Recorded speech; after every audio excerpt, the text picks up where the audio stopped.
to before this is. I'll get it in just a minute. Let me take a deep breath. I'm really excited about this speaker. The search for lost birds. You can go ahead and get him queued up. His name is Dr. John Mittermeier, and he is involved in something called the search for lost birds. So when I heard that, my first question was, how did they get lost? Which ones are lost? Can we find them? What is the deal? And why should I care about them? What does that have to do with conservation in Texas? Well, these are some questions that Dr. John here is going to. Hi, John. There he is up there. Where are you now, John? Hi, Patsy. Thank you. It's great to be here. I am in Columbus, Ohio. So we just got about I don't know, maybe eight inches of snow yesterday. So it's cold and chilly up here. I wish I was down there in San Antonio with you all. We wish you were too, but we understand. And John has been, let me just tell you a little bit about what he's done. He's got a PhD in biodiversity conservation from the University of Oxford. He's done ornithological research and field work, get this, Suriname, Papua New Guinea, Madagascar, and the Solomon Islands. All those really easy to get to places. And the lost birds do not walk down Main Street. You have to go into the remote areas and do a lot of stuff. He does that personally, but he also supports other organizations that do those kinds of work. Now, so I'm not going to try to steal any more of his thunder, but I want you to welcome Dr. John Mittermeier. Great. Thank you so much, Patsy, and it's really great to be here. Well, in virtually be here. I wish I was there in person, getting a chance to meet some of you all. Um, I'm looking forward to sharing a little bit about the Lost Birds program tonight and telling you a few stories. Before we get started, I think I noticed another ABC person on the Zoom here. Erin Chen is our ABC's Vice President of Development. So I just wanted to acknowledge her as well as part of the American Bird Conservancy team. Erin, I don't know if you want to unmute quickly and say hello. Um, Sure. Hi, can you hear me? yes, I can. Yep. Great. Hi, everybody. Thank you so much for having American Bird Conservancy here to speak with you all.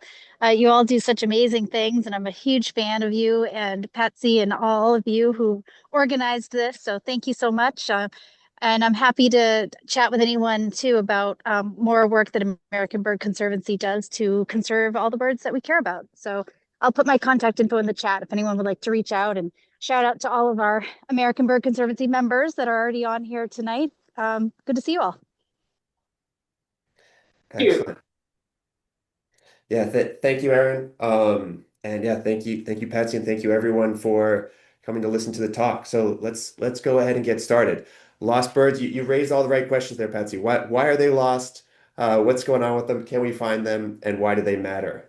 So hopefully by the end of this talk, you'll have a good sense for at least the answer to a few of those questions. Let's see here, one second. All right. Have you guys seen the slides? Looks like I can actually see the slides in the room. So looks like we're progressing here. So to start out and to introduce this idea of lost birds, I always like to tell a couple of different stories about particular species because I think it's these stories about lost birds that really explain, sort of capture what got me interested in them. And I think what captures kind of these questions of both why are they lost and what makes them interesting and worth our effort as conservationists.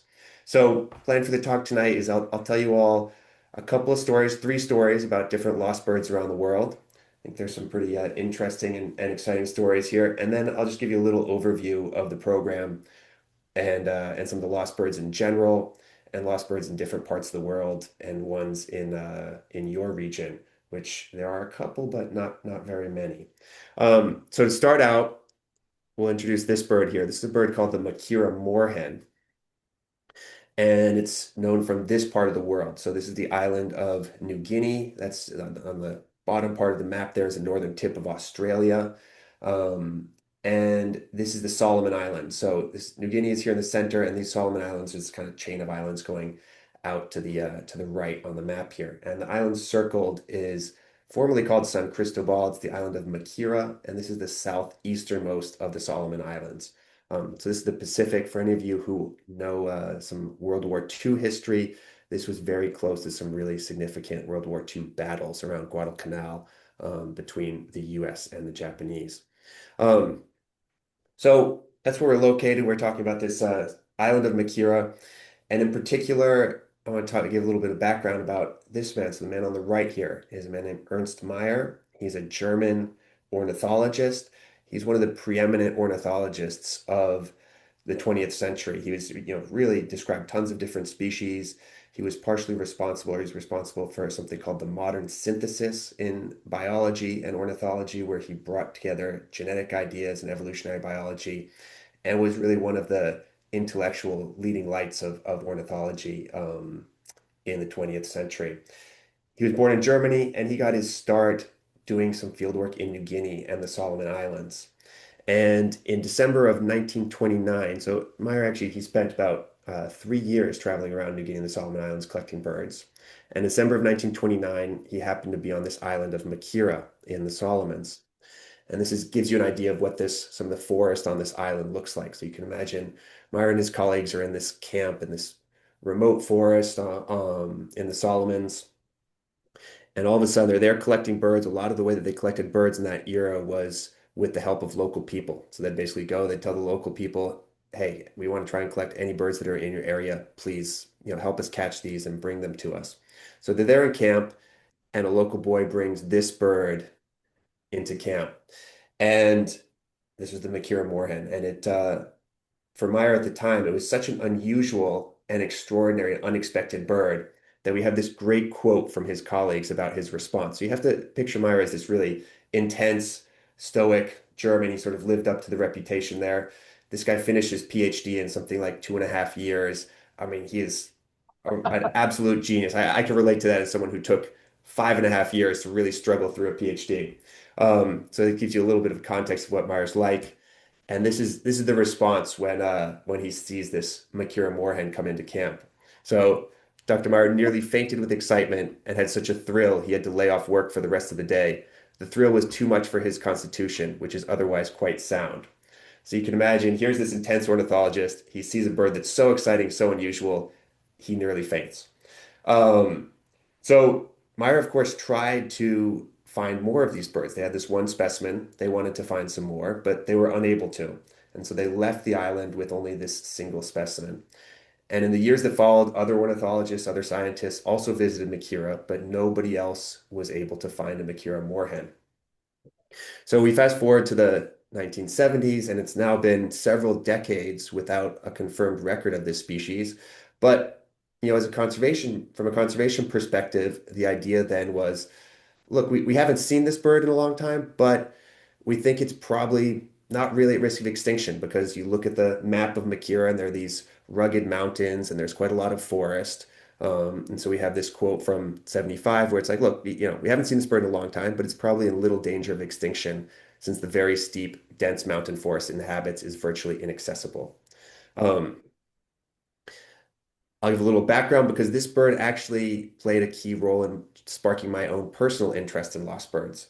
So when I was around 15 years old as a young bird watcher, I happened to get my hands on a copy of this hefty tome called Threatened Birds of the World.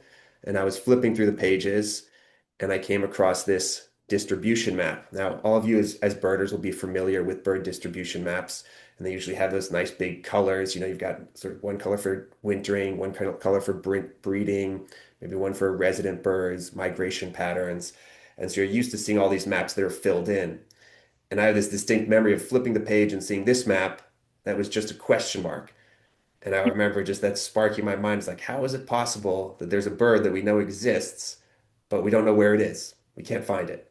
And if you can see, there's the question mark for the map, but also the range, population, question mark, question mark. So this bird is really a mystery. So we flash forward from Olson's idea in 1975. The bird was probably doing okay. And we get to around the 2000s, and there's still no records of this bird.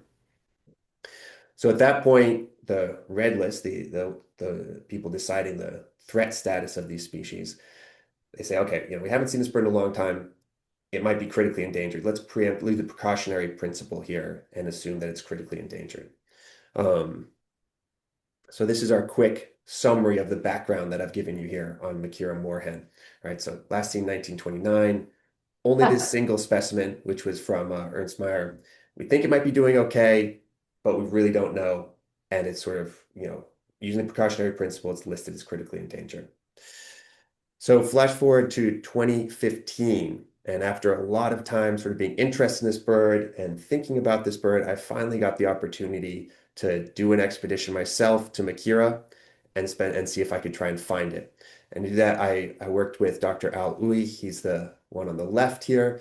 He's a professor at the University of Rochester who's been working on the island of Makira, doing research and collaborating with local communities there on conservation projects for 20 years now. And some of his local collaborators, including John Murray here, who is from Kira Kira on the island of Makira. And we had some nice support from different institutions while we were doing that work. So Makira is a relatively small island, but it has a number of endemic species. So per unit area, it actually has some of the highest number of endemic species of anywhere in the world. So this is the Makira dwarf kingfisher, found only on the island. This is ochre-bellied flycatcher, another Makira endemic. And I mentioned that story about how Ernst Mayr originally encountered the moorhen, it's through local people, and that's still true today. So you have a lot of local people on this island. They spend a lot of time in the forest. They've been living on this island for generations and generations, and they know the wildlife on the island really well. So talking to local people was one of the key methods that we wanted to use to try and find this bird. And here's John Kennedy, one of the researchers on the team, doing an interview about the different bird species on Makira. So what did we do for this project? I ended up going to Makira twice in 2015 to 2016, and then going back in 2023. We did more than 80 interviews with people in 33 communities around the island, over 1,000 camera trap days. That was our other method that we used, was camera traps. And then we did a lot of just good old bird watching. Get out in the field as early as possible, see what we could do, see how many species we could find, be really quiet, listen, and search habitat for this species. So we spent about 106 days in forest habitats looking for this bird. Give you a map of the coverage. Here's the island of Makira. 2006 and 2015, I've highlighted a couple of other projects where other researchers went and did surveys, but then all those red and yellow dots are places that we visited, and the circle 2023 is another site that we visited. So this was a big effort that covered a lot of ground on this island. What did we find? Well, we found a lot of stories from local people about this bird. Many people recognized it. They knew the local name for it. We had stories, for example, with this man, Cosmos Puacero, who took us to this exact site. And he said, I remember seeing a Makira moorhen run across the path when I was a kid at this particular spot. The bird also featured in local legends and fairy tales. So this is a sort of traditional dance in one of these communities. This one is actually about the moorhen, but it was one that, the moorhen did have a story like this. The other thing we found was a lot of evidence of threats. So Makira is an oceanic island, has no native land predators. And any of you who know about invasive species, cats outdoors are a big problem in many places, including in the United States. That's a program that ABC actually has done a lot of work on, but they can be particularly devastating on islands where they're interacting with island species that are not used to mammal predators. And this moorhen was a bird that could not fly. So it was not a good sign that we were getting a lot of feral cats on our camera traps. There were also introduced cane toads, and lots of evidence of people hunting with dogs, and the dogs being used to hunt a whole variety of small animals on the ground. Another thing we found was serious evidence of logging, turning some of these beautiful old growth trees into environments like this. And something interesting for me was understanding just to what extent logging impacts not just the forest itself, but also the local waterways. So this is a watershed of a stream coming from an unlogged area. Here's a waterway where there's not actually logging around the river itself, but the headwaters have been logged, and you can see the sediment just completely destroys the aquatic ecosystem. It even impacts inshore marine environments. So this beautiful lagoon, I visited in 2015, 2016. You look at it, it was like, like an aquarium, like being on glass. And then logging moved into the area, and this is what these inshore marine environments look like after that. We did not find this Makira moorhen despite this substantial effort. And sadly, when you think about all those threats, that habitat change, those invasive predators, it looks like most likely this bird is extinct. Um, and it probably went extinct in that period when we thought it was safe, when we were looking at the habitat from far away and thinking it was doing all right, and we didn't need to take an action. In retrospect, that was probably the moment that we should have been making our conservation, doing our conservation to try and protect this bird.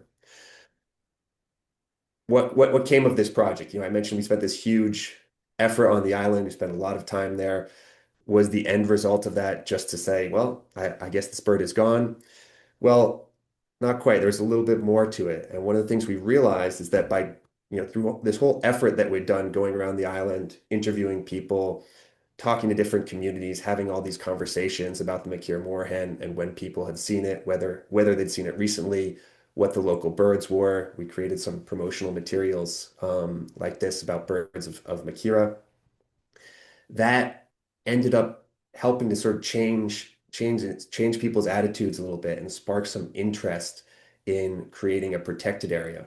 So this is Cosmos, the man who I mentioned earlier, who showed me that site where he'd seen the Makira moorhen, and he was a chief of a community. And after our visit, he decided to sort of team up with some of the other communities in his area and use their traditional lands to turn into a protected area. And so Al has been working with those communities now for almost 10 years to get this protected area designated, and they're just about there. And when this designation becomes official, it's going to be one of the largest protected areas in all of the Solomon Islands and protect basically the last remaining forest on this island. So there ended up being this really interesting and positive conservation outcome that was sort of unexpected for us, even though we hadn't found the bird itself. All right, so that's a little story about the Makira moorhen. Now I'll tell you my second lost bird story here. So for this one, we're going to switch to a different part of the world. This is the Santa Marta saberwing. It's a large hummingbird from the Sierra Nevada de Santa Marta in northern Colombia. This is a little bit closer to home, so if any of you have traveled internationally, I'm not sure if anyone's been birding in Colombia. If you have, perhaps you've been to the Santa Marta. It's a fantastic birding area, and I'd strongly recommend it as a place to visit if you haven't been and are interested in doing something like that. So the saberwing was, what's the story with this particular lost bird? The saberwing was first described in the late 1800s by someone called F.A. Simons. There were a couple of specimens collected then, and then we had another collector who came in the 1940s, and in a relatively short period collected 11 individuals. So that would seem to indicate that the bird is fairly common, right? And he's like, wow, was there not too long and collected a whole bunch of them. This is probably a relatively common bird in this mountain range. But then after 1946, the bird disappears for about 50 decades, or sorry, 50 years. 50 decades would be a lot more. 50 years.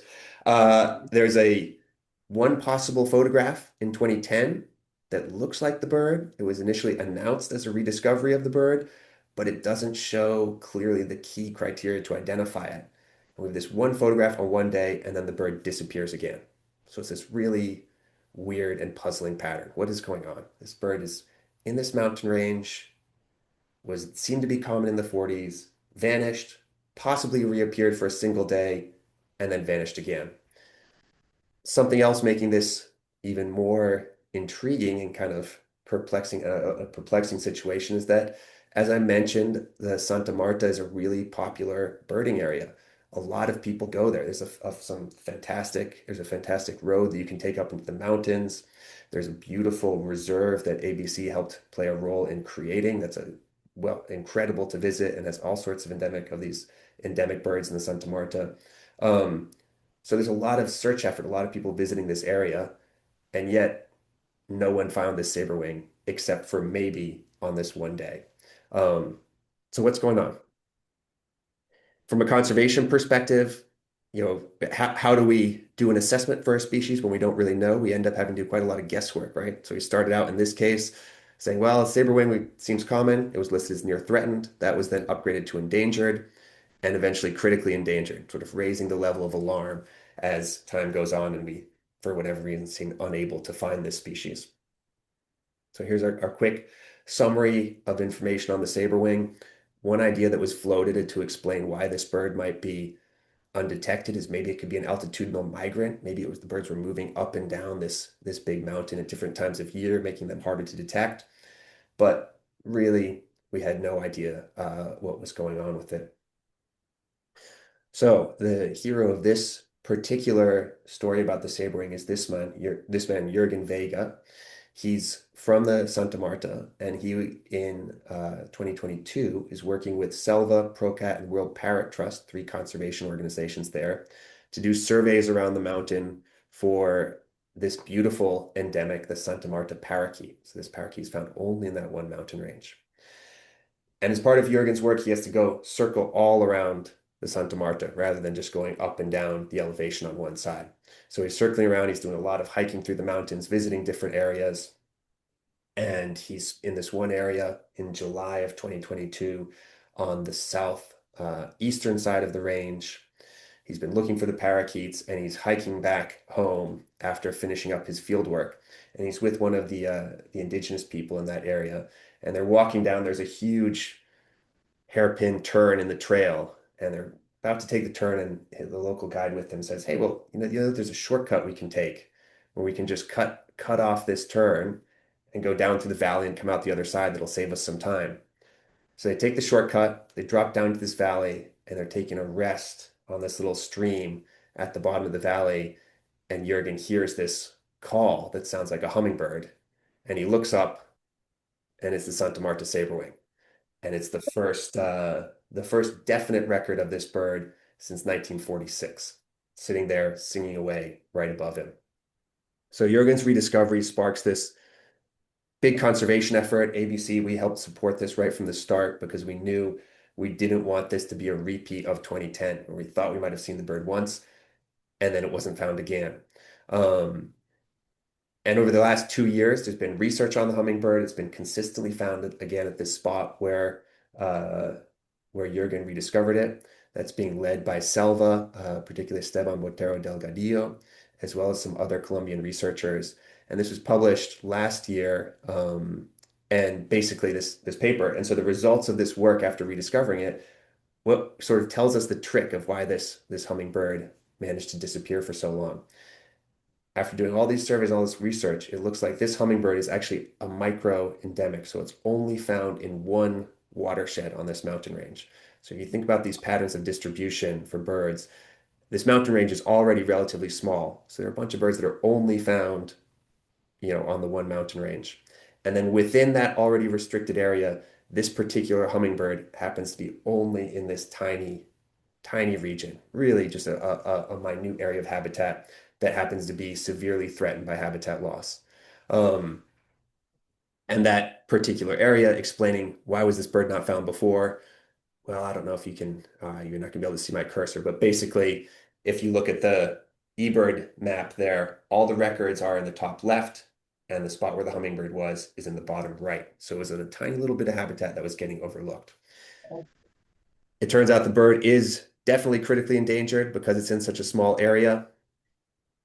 And since the rediscovery, we've been collaborating with Selva and some other local partners in the area, try and work with the local landowners and the indigenous communities to see if they can see what the best ways are to protect the saberwing. We have some plans going forward with that, and I think so far it's been positive, and amazingly, this is a bird that I think it's been rediscovered just at the right moment when we have a chance to save it. So you kind of imagine if Jurgen hadn't found that bird, or if it hadn't been to that site until 5 years later, it's possible all the habitat for this species would have been gone. So now that we've found it, we really have to act quickly to try and protect it. All right, this is the last story here of the three lost species that I'll tell you to sort of give you a sense of these birds. This one is a species called the black-naped pheasant pigeon. For the pheasant pigeon story, we're going back to this part of the world, New Guinea, the New Guinea region, and we'll go a little bit further to the west from where we were on Makira to the island of Ferguson, which is just off the eastern tip of New Guinea, the main island of New Guinea itself. And this particular bird, the black-naped pheasant pigeon, it's a pigeon, so it's actually related to pigeons, but it's basically a pigeon that's played the ecological role of a pheasant. So this is a large terrestrial pigeon that walks along on the ground. And if you just saw it for a minute and sort of, didn't know what it was, you could easily mistake it for for a pheasant or a grouse. So it's well named. And it's part of a group of pigeons that are only found on New Guinea and in that particular region. The story with this bird, there are 3 known specimens of it that had ever been collected. The last one was 1896. So this is even longer than the Makira moorhen. When we started looking at this species, this was 2022. So it had been well over a century that we didn't have a single confirmed record of the black-naped pheasant pigeon. All that we knew about the location of where it had been found was it had been found on this island of Ferguson. And again, familiar terrain from the description we remember from the moorhen. All the collector the scientific researcher who collected it mentioned was that it was on an extremely rugged ridge. So somewhere in some rugged terrain in the middle of this small island. Another key thing to mention about this bird is, this is a large pigeon living on an oceanic island, a terrestrial large pigeon living on an oceanic island. So we already had that example that I shared with the Makira moorhen. Terrestrial birds on oceanic islands often don't do well when people and invasive species arrive. And famously, are kind of one of the most famous examples of extinction that we have anywhere, the dodo, that was a relative of a pigeon, part of that same clade, so relative of a pigeon from an oceanic island. So we really don't know what's going on with this bird. Is it doing okay, just nobody's looked for it?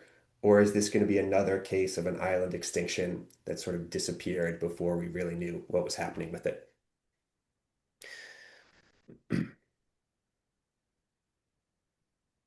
So we set out in 2022 to try to answer that question. And really the only way to do it was to go to Ferguson Island and see if we could actually find the bird. And we did this project in collaboration with some folks at Cornell, as well as with the PNG, Papua New Guinea National Museum, and some local conservationists from that particular province. This is how you get to Ferguson. There's no airport on the island. And so you have to go by boat, and you go by these open dinghies, they call them. It's kind of an open fiberglass canoe here, and it's pretty spectacular. But you're crossing open ocean to reach this island in these small boats. How you look for a bird like the black-naped pheasant pigeon? Well, I gave you some examples there with the moorhen, and basically a similar strategy, right? So we combined birding, going out, doing field surveys in areas of interesting habitat with camera trapping. This is Doka Nason, the New Guinean technicians and researchers who led the camera trapping effort, and then talking to local people. So again, there are people on this island who know birds really well, and we wanted to say, well, if this large pigeon is in the area, maybe they will recognize it and know it and be able to tell us about it. So we did a lot of interviews with local people on the island. As we were doing these interviews, we found that, similar to that experience on Makira, people were incredibly knowledgeable about birds. It was really amazing to see the knowledge of people who really wouldn't even identify themselves as birders or bird experts, but just people who spend their whole lives in these areas, their whole lives out in the forest. They knew local names for birds, and they recognized them really quickly. So this is Jordan Boersma, one of the researchers on the project, and he's playing sound recordings of different birds. And this man would just hear the first few notes of a sound recording, and right away he'd know the local name for it. So you'd play something like, oh, I know what that is. I know what that is. I know what that is. So it was really inspiring to see how much these people knew about birds. And then would ask him about this pheasant pigeon, this large, unmistakable, really noticeable bird that, I think if you'd see it, you wouldn't forget it. Also a bird that would probably be pretty delicious. So, one that would be memorable for hunters. And then take one look at the illustration or one listen to the sound recordings of the related species, and right away they'd say, nope, I've never seen that. Never seen it. So we traveled around different parts of the island. This is what these extremely rugged ridges there look like. And we kept searching, we kept talking to people, and again, we got the same answer. Say, yeah, have you seen this bird? Nope, never seen it. No, never seen it. So this can get pretty demoralizing, as you can imagine, right? This was a month-long project and 3 weeks of hiking up and down these mountains, visiting different communities, talking to people, not seeing any pheasant pigeons, and consistently hearing people say, no, don't know it, haven't seen it, but I know all the other birds, right? I'm really knowledgeable about birds. I can tell you all these other species, but that one, I don't know. So we're starting to get demoralized. We've done, as I said, about three weeks of traveling around the island and searching. And then in this one little community way up at the headwaters of this river, one of the most isolated parts of the island that we visited, we met one man and we were doing the interview with him. And he looked at the picture of the pheasant pigeon. He's like, oh, yeah, I've seen that. And I can tell you where it is. So you can imagine as a researcher, as an interviewer, what do you do with information like this, right? On the one hand, you might say, great, someone who's seen it. On the other hand, you're like, well, could there be some confusion here? We've been on the island for some time. Maybe he's heard that we're out there looking for things, and if he gives us the right answer, then maybe he'll say, maybe he'll think that we'll hire him to take us to his site or something like that. So you start to question, like, do I believe the story? Do I not believe it? What should we do? Well, this man's named Augustine Gregory. His description of the bird was very convincing. We only had a few days left. So we said, all right, let's give it a shot. So we went into the site where he said he'd seen this pheasant pigeon. We spent 3 days there, hiking up and down these really rugged ridges, searching everywhere, looking through the forest, and setting up our camera traps.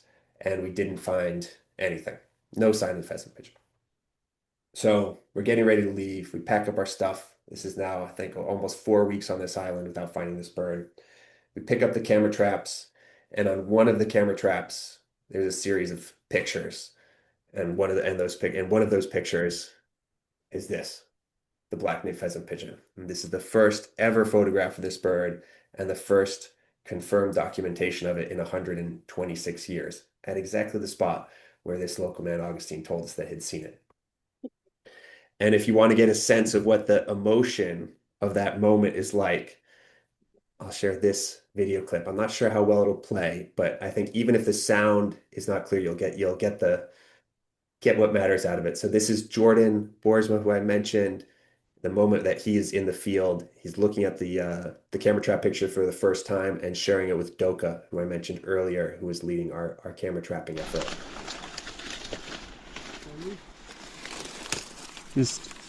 Maybe just hit the side arrow.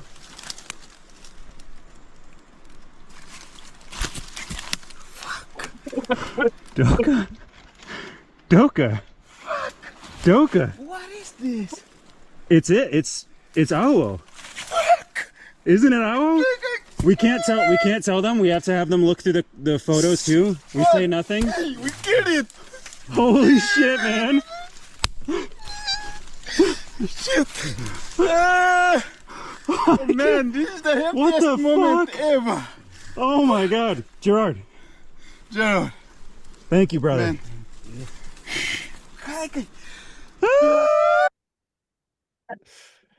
All right, well, you'll have to excuse some of the language there, but every time I see that video, it makes me very happy. I think it's just a great way to capture the emotion of that moment. And if you're interested in watching it, so you can find it online, Jordan has a YouTube channel. Owl Bird is his YouTube channel, but if you Google it, I'm sure it'll come up. So we did this project. We spent a lot of time looking for this bird. We found it on a couple of camera traps after 4 weeks of searching. What does this mean for conservation? Well, it means that this bird is probably critically endangered, right? It's only on the one island. It's not yet extinct, unlike the Makira moorhen. We think it's definitely still there, but it is probably a very small population. So it's a species that we really need to prioritize and try to learn more about and protect as soon as possible. One other thing that came out of this project is that people were really excited when we shared this news about the black-naped pheasant pigeon, and even outlets that don't usually cover bird conservation, much less an obscure bird species that few people had heard of from, a remote island off of New Guinea. People Magazine, I don't think of as a usual outlet for covering bird conservation stories, but they ran a little piece about the black-naped pheasant pigeon. So it was really exciting to see how this story of rediscovering, this effort of searching for this species, seemed to capture people's attention and really get them interested in conservation, discovery, and in this bird that for the last century had been largely overlooked by science and conservation.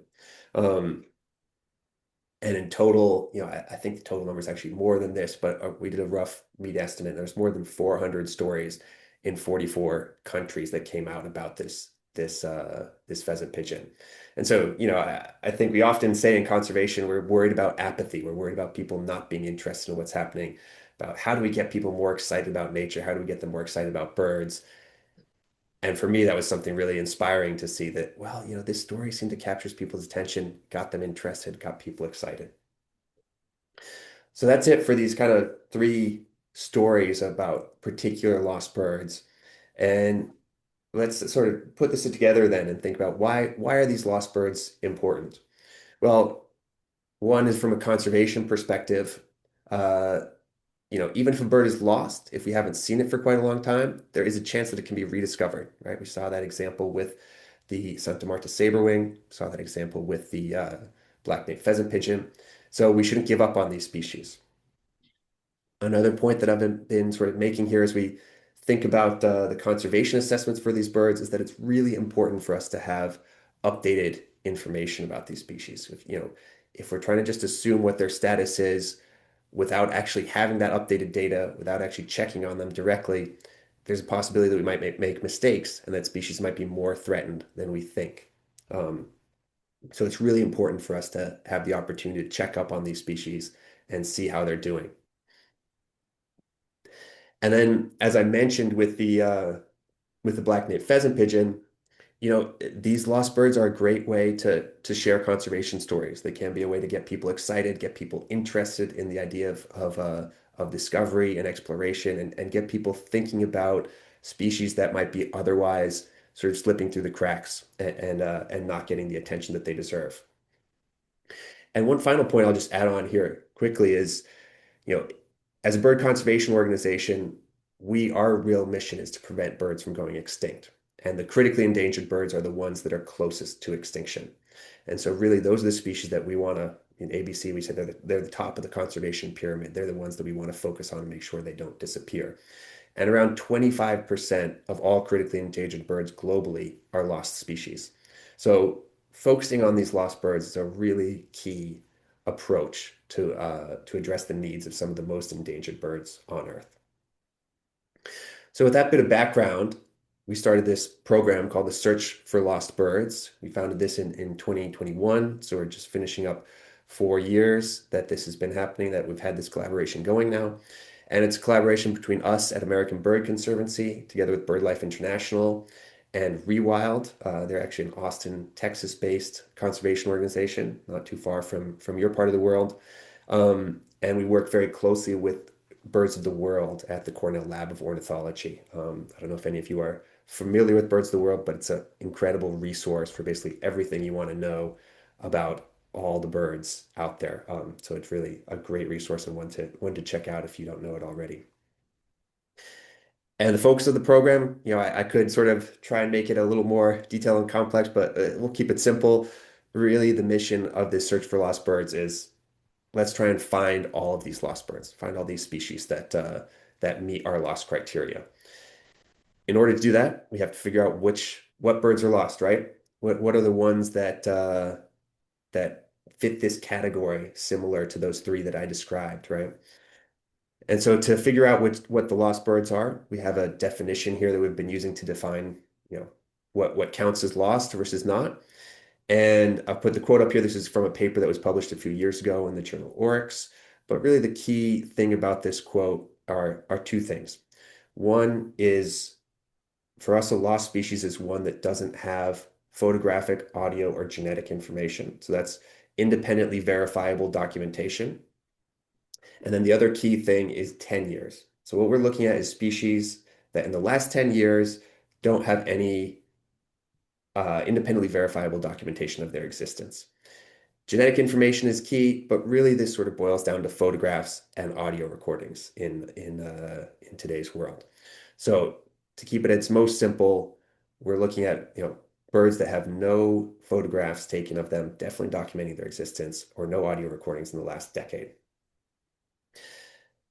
This works really well. This criteria works really well for birds because birders, I don't know if there are any bird photographers on the call here or in the audience, but birders as a group, we take a lot of photographs and we make a lot of sound recordings. Those sound recordings are increasing, but in particular, we love taking pictures of birds.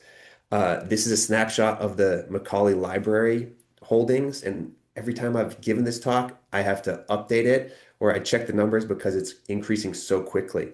So I probably took this screenshot maybe a few months ago. There were 80 million photographs in Macaulay Library. I looked at it just before this, and it's now 87. So as birders and a birding community, we love taking pictures of birds, and we take a lot of them. We also, as a community, have a really incredible coverage of which species we photograph. So roughly 11,000 species of birds in the world. Looking at different taxonomies, there's only 81 birds that have never been photographed alive. We just crunched the numbers on this and wrote a little article on it, which is on the Lost Birds website. We did that earlier this year. But basically, we're taking a lot of pictures, and we're also taking pictures of a lot of different species. So this really was incredible to me when I looked at it. Only 80 birds around the world that have not been photographed. And some of those might be extinct, right? And of those 80, there are only 6 that are not lost. So as far as we can tell, there are only 6 birds that someone has had some other type of recording, either an audio recording or genetic blood sample or something, or a specimen in the last decade, but not taken a picture of. So really, as a birding community, we've almost photographed every bird on Earth, and we're getting a lot of different pictures and sound recordings while we're doing it. Taking that into account, we wrote a paper. It came out, it was last year now, but we started working on this in 2022.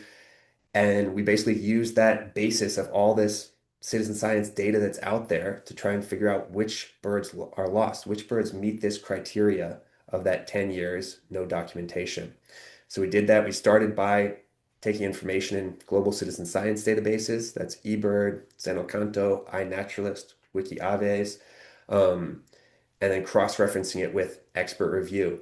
So one fun thing about this is, I love using eBird and iNaturalist. I put a lot of pictures and stuff in there myself. But if any of you have submitted records, media records to any of these platforms, you've helped determine the lost birds. If you've done that, you're already helping out in figuring out which birds are lost. So all this input into these databases is really valuable for us in terms of figuring out which species we should highlight. The result of that study was that there are 142 species. How many birds around the world are lost? So it was 142 species in 2022 that met our criteria. 10 years, no records. That's 142 birds. It's about 1.2% of all the species that we reviewed. These birds are located around the world. I was surprised to see that almost everywhere you've got a wide spread of where these lost birds are. But there are some particular hotspots, right? So 2 areas, that island of New Guinea, that region, that's part of why there are 2 of the stories that I mentioned come from that region. That's one of the places with the most lost birds, along with Central Africa. That's another area where there's a concentration of species of these lost birds. Oh, here we go. Extinction risk, if you look at those 142 species, how do they break down in terms of extinction risk? Quite a few of them are data deficient. That's kind of the conservation world's way of saying we know so little about this species, we can't even guess at what its conservation status is. So these are ones that's like we've kind of conservation organization like conservation world throwing our hands up and saying, we've got no idea. Is this threatened? Is it not threatened? Who knows? A large proportion of them are critically endangered. I mentioned that already. That critically endangered is both lost birds are a significant portion of all critically endangered birds in the world. Also, a significant portion of lost birds are critically endangered. So this again highlights the conservation need around these species. Let's see, there we go. Also, but there are some species on this list that are not threatened, at least so we think, right? So there's some species here that it looks like nobody's recorded them in 10 years, but looking at where they occur, it looks like there's quite a lot of habitat. They may be doing fine, and that's sort of our assumption as conservationists. But whenever I look at that, I also remember the example of the Makira moorhen there, and say, well, it's probably great that these are least concerned or not threatened, but it's also really good for us to check up on these things and confirm that. So looking ahead and starting to go forward. So I mentioned there's 142 lost birds at the start of 2022. We're now down to 119. So, and actually, if you count birds that have gone onto the list since that start, so there's actually been some birds that have been added because we update the list each year. Roughly in the last 4 years, we found about 25% of all the lost birds on the list have been found, which I think is really exciting and really encouraging. And I think gives the hope that, like, hey, if we can find 25% in 4 years, let's find them all. I mean, again, we think of the power of that birding community, of all of us out there going out and looking for birds, being interested in these things, and trying to find these species. And I really believe that we should be able to find all of these 119 birds that are currently lost. What do we need to do that? Well, I'll just quickly run through this as I'm getting towards the end of the presentation here. I think we kind of need four approaches to find these remaining lost birds.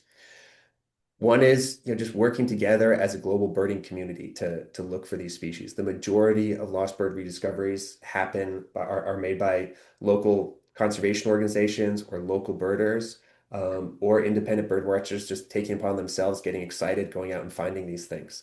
So it's really, again, speaking to the power of the global birding community to accomplish this.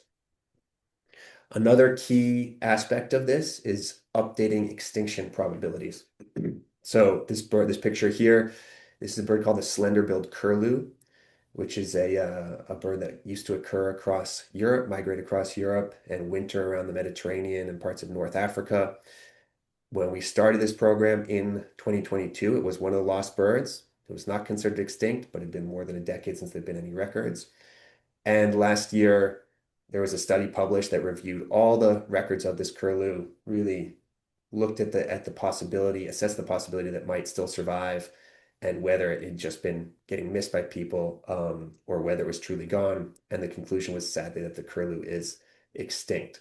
So, there's some nice rediscoveries, some exciting things that will come of this lost birds work, but there's also a really important aspect of this that's about recognizing the extinction that's happening. And I think for me, that's the hardest part of this program, but also one of the most important. So there are a set of those remaining lost birds that are going to turn out to be extinct species. Another key component of this is checking taxonomy. So reassessing the taxonomy and trying to understand the relationships of some of these species. So there are a couple of birds on the lost birds list that are just total mysteries. This one is one of my favorites. This is a bird called the Netchesar nightjar. This was described from a desert site in Ethiopia from a single wing. So this wing photograph you have here, that is all the ornithological world has of the Netchesar nightjar. So talk about not having a lot to work with. This is about as minimal as it can get. And this bird, actually inspired a lot of people to look for it. There was a whole book written about a search for the Netchesar nightjar, where people are going out and trying to find it in Ethiopia. And then recently someone went back, looked at this wing really carefully, managed to extract some genetic material from it. And it turns out that the bird is most likely a hybrid and not a species at all. So whether you find that sort of disappointing or exciting, I personally think it's a pretty interesting and exciting result. It's a really important result from a conservation perspective, right? To know that this is an interest, that this is not a bird that's a threatened species that we need to be focusing on and trying to protect. In fact, it's not actually a species at all. And then the last and probably the most important component of this way of finding these remaining lost birds is working with local and regional partners to support projects. So this is something that ABC has been doing quite a lot of. We've been supporting projects around the world. I mentioned a couple of them with the expeditions that we've done, but really our main focus is about working with local partners, locally based conservation organizations, and helping to support them to look for these birds and then to take the actions to protect them if needed, if they're able to find them. So to finish up here, I'll say a question that many people may be wondering is, are there any lost birds in Texas or lost birds close to you? Well, there are three. Probably have heard of all of them. So these are the lost birds of the continental US: Eskimo curlew, Bachman's warbler, and ivory-billed woodpecker.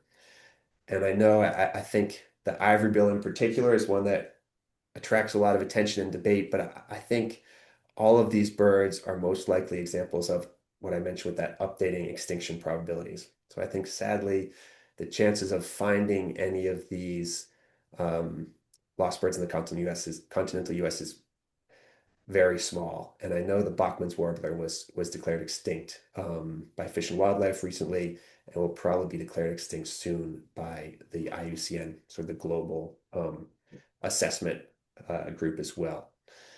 So difficult if you want to find a lost bird there in Texas or somewhere in the US.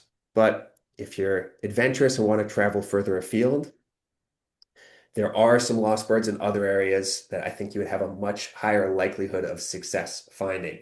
So we did this just with a colleague of mine at BirdLife. We sort of came up with trying to make a fun way of doing it. What are some of the lost birds that we think might be the easiest to find of the ones on the list? And so we said, hey, you've got 2 weeks. And if you went to a site and really looked for the species, would you have a chance of finding it, or a good likelihood of getting some really valuable information about the species? And these were 5 from the list that we came up with that we thought, hey, if you got 2 weeks and are adventurous and want to go somewhere interesting, I think there's a really good likelihood that if you could not only find these birds, you'd get some really good insights on their conservation status. This one here is the Ongea monarch. This is from a tiny, tiny little islet in Fiji that I think is just an island that basically no birders go to. And they're, you just have to be adventurous and get a boat and get out there. But it would be great to go check. Remember, again, with that story of the Makira moorhen, you could either get there and it could be easy to find and quite common, or you might get there and it's not doing as well, might be endangered. Hopefully it's not one, the reason we put on this list, hopefully it's not one that you'd get to the island and you wouldn't be able to find it. A little bit closer to home, this is the St. Kitts bullfinch from the island of St. Kitts. This was only recently described, so I think it's been a little more overlooked. And the last documented record is 1929. So this bird might be a case of, it might be more likely that it could be extinct. But, last few years we've been talking to people, and it seems to me like there's been very little search effort in the mountains of St. Kitts. So I think if someone wanted to do a Caribbean holiday, do some bird surveys, hiking around the mountains of St. Kitts, there could be some really valuable information that could be found about this bullfinch. And even if you go and you don't find it, that's really valuable conservation data in and of itself. One more here to finish up. Ghana cuckoo shrike. This is a bird from West Africa. People have seen this bird. It's probably at some particular sites there, but it's just a question of really pinning it down and getting some pictures of it, getting some sound recordings of it. So that's a bird that I'm very confident is there, and I think it's just a matter of someone spending the time to really look for it and try and document it. It's a beautiful looking bird. So hopefully that ends things on a little bit of a positive note here. I think this and a number of other birds on the list are very likely to be found. But yeah, we just need to get the effort to go out there and do it and find those remaining 119 species. So I'll end things there. That's my contact information and a link to so there's our website, searchforlostbirds.org, and a QR code to the website. I'd encourage you to check out the website. We have the full list of lost birds there. We also post news stories about rediscoveries and other things. So any information, lost birds, please check out the website or feel free to reach out to me. And I'll end there. Thank you very much.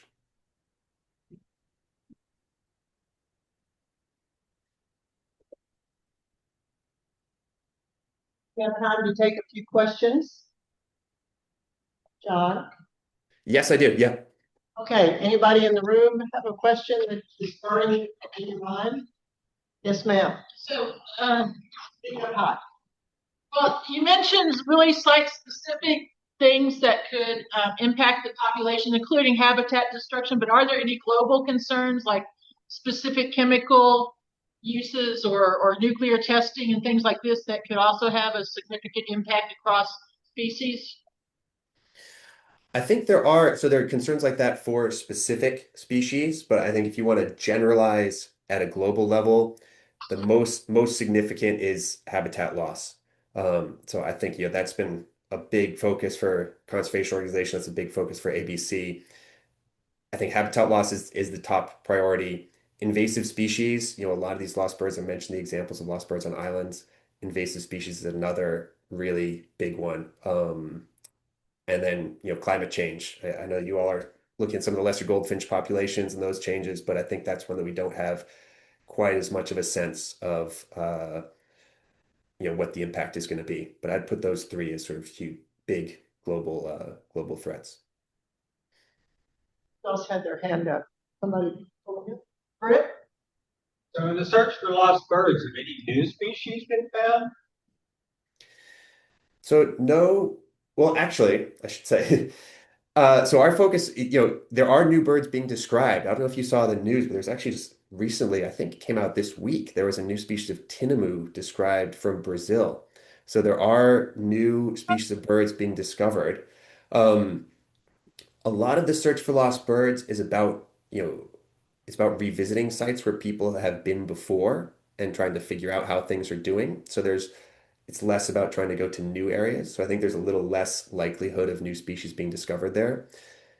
That said, one of the projects that we supported was for a bird called the Sinu parakeet in Colombia, and the team there visited a site that basically no researchers had been to. They didn't find the parakeet, but they found another bird that might be a new species, might be a new subspecies, looked like something really interesting. So there is possibility for new species discovery through these projects for sure. Anyone else? Is there a question in the chat? No. Okay. You have another one? Yeah, so what about species reintroductions? I think reintroductions, when we're looking at these lost birds, we're looking at species that are in many ways the rarest of the rare, right? Um, and I think reintroduction is a powerful tool when you have these in the right instance, and it may be the thing that we need to do for certain populations of these birds. One thing I will say is reintroduction often is really hard to do for a lot of these birds. There's a species in Brazil called the Spix macaw. I don't know if that's one. Maybe some people have heard of it. This is a beautiful blue macaw. Went extinct in the wild around 2000. There are a number in captivity. People have been trying to reintroduce it. There's a big program now with quite a lot of money behind it trying to reintroduce the species, and it's really, really hard to do. A lot of birds they learn about their habitat. They learn how to avoid predators. They learn how to find food. And so reintroduction is, it's an option in the toolbox, but it can be really challenging. And I think we should see it as a last resort. I don't know if anyone's heard about de-extinction, but that's another sort of, I guess you might, not quite sure if you'd class it as reintroduction, but there's an opportunity to try and genetically engineer, let's say, these birds based on genetic material and see if you could create something that basically was ecologically and as biologically close to an Eskimo curlew as possible, and then reintroduce it back into the wild based on genetic material extracted from specimens. That's something else people have been thinking about. But again, the cost of doing that, the challenges of doing that, you think about a bird like the curlew, like how are you going to teach a species to migrate, to avoid predators, do all these things? So there are some interesting options like reintroduction, things like that. But I think really the first step and the top priority has to be protecting the birds in the wild while we can. Any other questions? Well, I want to give a shameless plug for American Bird Conservancy. I hope everyone's listening. Huh? Louder? Oh, I can do louder. Because we found ABC by going places and seeing their name on billboards that say we're protecting, helping to protect this place. And they always use the grassroots people. They start, they don't go in there and say, we're going to save your bird. They work with the people who are already working on it. We saw this time and time again, and that's what made us want to support them. And so I want to just put in a plug that if you support bird conservations, look into American Bird Conservancy. The different organizations have different niches. They do different things, and they all need our support. They're all working for the same overall thing. So I wanted to say that, and I want to thank Aaron, and I want to thank John for coming and speaking with us. And I hope you'll spread the word that what happens anywhere on this planet affects everybody. If you lose a bird in Papua New Guinea that you never heard of, it matters. And we need to keep doing what we do. And I really appreciate everything you guys do.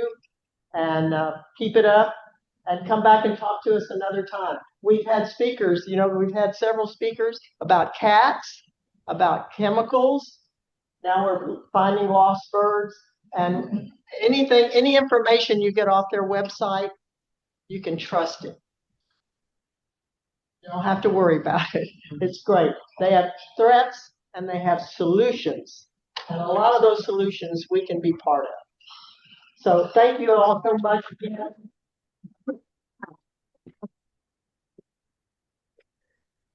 Thank you, Patsy, and thank you all for listening to the talk, and really great to join you all and speak to the Audubon Club. And next time I hope I can be in person.